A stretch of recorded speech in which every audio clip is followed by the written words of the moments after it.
When we're analyzing a multifamily property, we'll look at a number of different metrics to really look at how healthy is this deal and if it's something that we want to proceed forward for. If we're looking at the term of what are the returns for investors, we're typically looking at 4 different metrics. We're looking at cash on cash return, which is the year-on-year return on the capital that we have invested. We're also looking at the average annual return, which is if you blend out all the cash and cash we receive each year and the profit at the end, if we blend all that out and average it out, is our yearly average annual return. We are also looking at IRR. This takes into effect the return of money. So it's the time value of money. So it has similar capacities to average annual return, but if the profit is all coming on a very large portion at the end and there's very low cash flow throughout, it is going to bring down that IRR because it's taken us longer to get more money back to the investors. And last, we are looking at MOIC or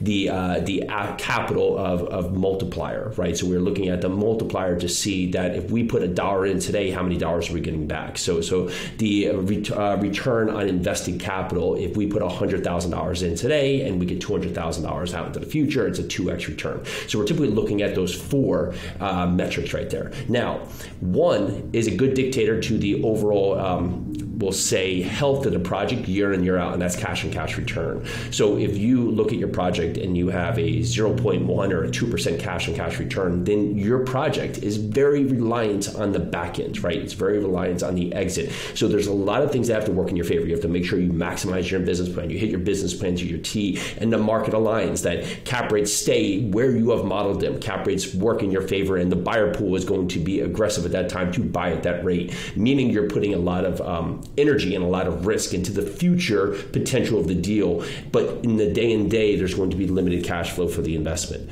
So if you look at that, that could be and serve as more risky for your investors because you are basically having to do all the work today, hope with the work provides to prove the business plan that you have put forward to maximize on the end result of exiting where the profit is going to make up to give you the returns of the deal. However, if you have a healthy cash and cash return, 6, 7, 8, 10% year on year out, it helps you sustain some returns throughout the deal to help take off all of the burden or risk burden at the end of that profit. So we're typically looking to have some built-in cash and cash return each and every year. We'd love to see anywhere between 40 and 50% of the returns to come from cash flow, with the remainder coming from the profit. We find that that is a healthy measure that's worked well for our business plan, and it also gives the investors real cash flow today, but also doesn't put so much risk that everything has to work accordingly. We have to time the market right to exit and maximize on that profit potential. So as you look at your deals today and you go out there and crush it, look at these factors. How do they factor into your analysis?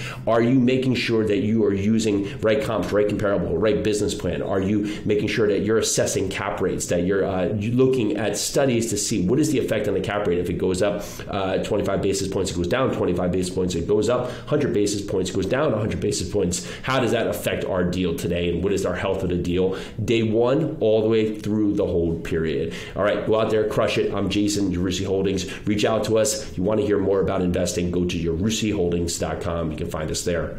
Let's go.